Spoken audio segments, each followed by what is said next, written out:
Hello बच्चों, आज हम लोग इस वीडियो लेक्चर में चार्ज पार्टिकल से रिलेटेड एक डाउट है, उस डाउट को क्लियर करेंगे।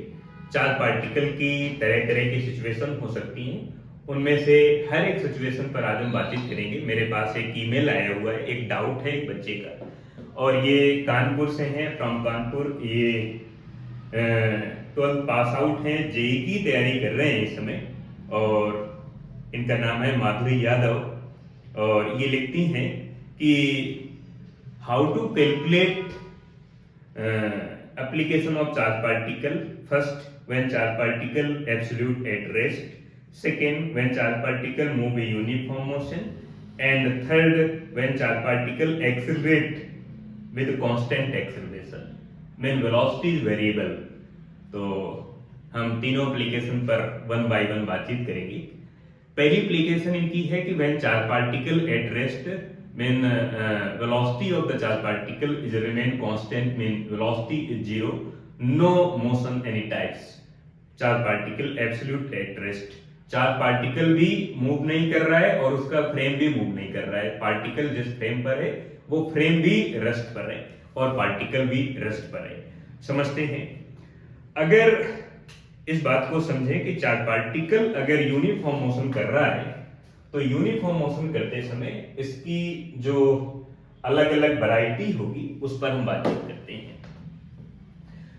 इनकी जो फर्स्ट एप्लीकेशन है वो ये कहती है, एप्लीकेशन कह रही है कि charge particle absolute at rest. When charge particle at rest, अगर चार्ज पार्टिकल रेस्ट पर है, चाहे वो पॉजिटिवली चार्ज हो या नेगेटिवली चार्ज हो, तो ये अपने अराउंड एक फील्ड को डेवलप करेगी और ये फील्ड रेस्ट पर रहेगी और ये इलेक्ट्रिक फील्ड रेस्ट पर रहेगी। तो बिकॉज ये चार्ज पार्टिकल रेस्ट पर है इसलिए इसकी जो फील्ड है वो भी रेस्ट पर रहेगी। अगर आप नेगेटिवली चार्ज को प्रेजेंट करना चाहते हैं तो नेगेटिवली चार्ज होगी, उसमें भी फील्ड होगी, ये नेगेटिव चार्ज हो गया और इसमें फील्ड जस्ट इनसाइड होगी। बट मेरे कहने का मतलब है कि चार्ज पार्टिकल इस समय रेस्ट पर है और जब रेस्ट पर है तो इसके आसपास की जो फील्ड होगी वो रेस्ट पर होगी, और जब चार्ज पार्टिकल रेस्ट पर है तो उसकी फील्ड भी रेस्ट पर होगी और इस फील्ड को आप कहेंगे इलेक्ट्रोस्टैटिक्स फील्ड। इलेक्ट्रो फील्ड, और यहां पर केवल इलेक्ट्रोस्टैटिक्स फोर्स होगा, जैसे आप कूलाम फोर्स कहते हैं, coulomb force Q times intensity of the electric field. ये इलेक्ट्रिक फील्ड ठीक उसी तरह से जैसे आप कहीं पर कैंडल को ग्लो कराएं और कैंडल को ग्लो कराने से इसके आसपास एक लाइट फील्ड डेवलप हो जाती है, क्योंकि कैंडल रेस्ट पर है, एब्सोल्यूट रेस्ट पर है, किसी भी टाइप का कोई मोशन नहीं कर रही है, तो इसके आसपास जो लाइट फील्ड डेवलप हो रही है वो भी रेस्ट पर है। और रेस्ट पर होने की वजह से यहाँ पर केवल इलेक्ट्रिक फोर्स होगा और इस टाइप की फील्ड को आप रेस्ट इलेक्ट्रिक फील्ड कहेंगे और यहाँ पर जो फोर्स होगा उस फोर्स को कूलाम फोर्स कहेंगे। ये चार्ज पार्टिकल इस टाइम रेस्ट पर है।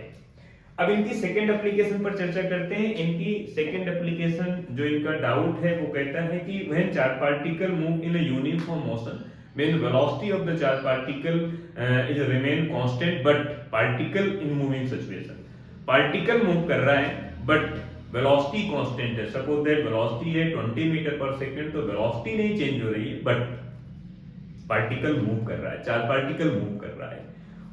जब ये मूव करेगा पार्टिकल, उस समय की सिचुएशन पर अगर हम देखेंगे, second application when particle move in uniform motion, uniform motion, uniform motion और रेस्ट, यहां पर भी वेलोसिटी की वैल्यू कांस्टेंट है। वेलोसिटी की वैल्यू कांस्टेंट होने की वजह से जो एक्सेलरेशन है वो dv/dt है और ये जीरो है, बिकॉज वेलोसिटी कांस्टेंट है, और यहां पर वेलोसिटी जीरो है और जीरो भी कांस्टेंट है। यहां पर पार्टिकल मूव तो कर रहा है, ये पार्टिकल है और ये मूव कर रहा है, इस वेलोसिटी के साथ मूव कर रहा है। वेलोसिटी यहां पर जीरो से ज्यादा है बट कांस्टेंट है, और कांस्टेंट होने की वजह से जो एक्सेलरेशन होगा वो जीरो हो जाएगा। एक्सेलरेशन A = dv/dt और ये वैल्यू जीरो हो जाएगी बिकॉज वेलोसिटी कांस्टेंट है, वेलोसिटी की वैल्यू कांस्टेंट है। इस टाइम इसके अराउंड जो एक फील्ड डेवलप होगी वो फील्ड इस टाइम मूव करेगी और क्योंकि चार्ज पार्टिकल मूव कर रहा है इसलिए इसकी फील्ड भी मूव कर रही है। इसको आप इस तरह समझ जाएं कि अगर कैंडल को आप आगे की तरफ ले जाएंगे तो कैंडल के साथ में इसकी लाइट भी मूव करेगी और वो भी उसी डायरेक्शन पर, उसी वेलोसिटी से, उसी स्पीड के साथ मूव करेगी जिस स्पीड के साथ आप कैंडल को मूव कराएंगे। अगर मैं सेकंड एप्लीकेशन पर बातचीत करता हूं तो वहां पर मैं कहूंगा चार्ज पार्टिकल अगर यूनिफॉर्म मोशन कर रहा है तो इसकी वेलोसिटी कांस्टेंट है बट जीरो नहीं है। पार्टिकल यूनिफॉर्म मोशन कर रहा है, एक्सेलरेशन अभी भी जीरो होगा तो पार्टिकल एक्सेलरेट नहीं कर रहा है, बट यहां पर जो फील्ड है चार्ज पार्टिकल की वो मूविंग इलेक्ट्रिक फील्ड है। तो इस फील्ड को आप कह सकते हैं moving electric field. Electric field और moving electric field magnetic field को डेवलप करती है, मैग्नेटिक फील्ड को जनरेट करती है, डेवलप करती है। इसलिए आप ये कह सकते हैं कि moving electric field magnetic field को डेवलप करती है, तो आप कहेंगे कि इस फील्ड को आप इलेक्ट्रोमैग्नेटिक फील्ड कहेंगे, बिकॉज यहां पर मैग्नेटिक फील्ड भी है और इलेक्ट्रिक फील्ड तो उसका बेसिक नेचर ही है चार्ज पार्टिकल का, तो आप इसे कहेंगे इलेक्ट्रोमैग्नेटिक फील्ड। इलेक्ट्रोमैग्नेटिक फील्ड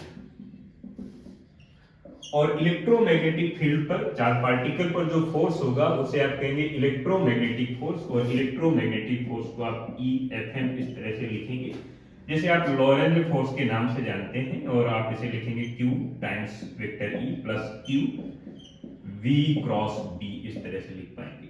ये हो जाएगा हमारे पास लॉरेंज फोर्स या इलेक्ट्रोमैग्नेटिक फोर्स का फार्मूला। एंड अगर इसकी थर्ड एप्लीकेशन की चर्चा करें जिसमें चार्ज पार्टिकल एक्सेलरेट करेगा, एक्सेलरेट मोशन करेगा, when velocity of the charge particle is variable with respect to time, change velocity change हो रही है, जिसे आप कह सकते हैं non uniform motion.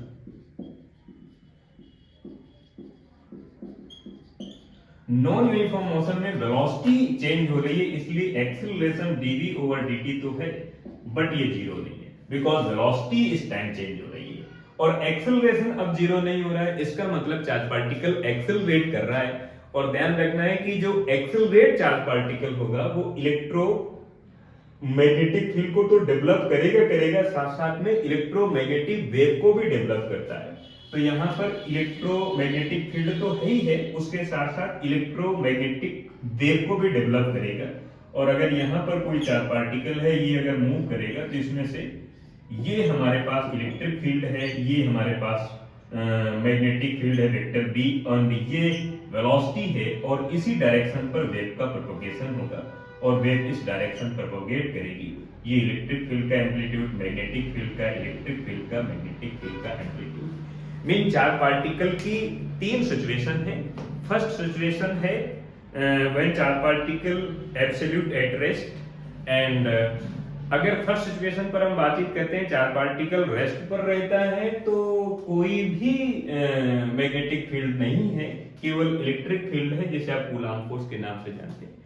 Second situation पर अगर हम बातचीत करते हैं तो हम ये जानेंगे कि पार्टिकल यूनिफॉर्म मोशन कर रहा है बिकॉज एक्सेलरेशन जीरो है और वेलोसिटी टाइम के रेस्पेक्ट में कांस्टेंट है, वहां पर मूविंग इलेक्ट्रिक फील्ड होगी और moving electric field magnetic field को डेवलप करेगी। एंड यहाँ पर जो इलेक्ट्रोमैग्नेटिक फोर्स होगा वो ये होगा। एंड नॉन यूनिफॉर्म मोशन का मतलब चार्ज पार्टिकल की जो वेलोसिटी है वो टाइम के रेस्पेक्ट में चेंज हो रही है, एंड वेलोसिटी चेंज होने की वजह से यहाँ पर इलेक्ट्रिक फील्ड है, मैग्नेटिक फील्ड है, बिकॉज यहाँ पर भी मूविंग इलेक्ट्रिक फील्ड है। Moving mean accelerate magnetic field है बिकॉज पार्टिकल एक्सेलरेट कर रहा है। तो जब पार्टिकल एक्सेलरेट करेगा तो उसके साथ साथ जो उसकी फील्ड है वो भी एक्सेलरेट करेगी, और एक्सेलरेट होने की वजह से यहाँ पर पार्टिकल एक तरह की वेव को डेवलप करेगा, प्रोड्यूस करेगा, जिसे आप कहते हैं इलेक्ट्रो मैग्नेटिक वेव कहते हैं। और ये इलेक्ट्रोमैग्नेटिक वेव फोटोन है, मीन लाइट है, लाइट वेव है, यानी नॉन मैकेनिकल वेव है, और इन इलेक्ट्रोमैग्नेटिक वेव की जो स्पीड है वो लाइट की स्पीड के इक्विवेलेंट है, यानी 3 × 10⁸ मीटर पर सेकेंड इन वैक्यूम। तो इनकी एक चार्ज पार्टिकल से रिलेटेड 3 एप्लीकेशन थी, तीनों एप्लीकेशन का ये सॉल्यूशन है। इनका मेन डाउट था कि हम किस तरह से इस बात को समझ पाएंगे कि चार्ज पार्टिकल कब रेस्ट पर है तो उसकी कौन सी एप्लीकेशन होगी, कब यूनिफॉर्म मोशन कर रहा है तब हम किस तरह की एप्लीकेशन समझते हैं या उनके बारे में जानते हैं। And final application, third application, when charge particle accelerate with constant acceleration, then how to calculate its application and its related formula. ये हमारे पास इनका जो डाउट था माधुरी यादव का, वो इस तरह से हमने आज समझा। एंड ये हमारे पास चार पार्टिकल का कंसेप्ट है।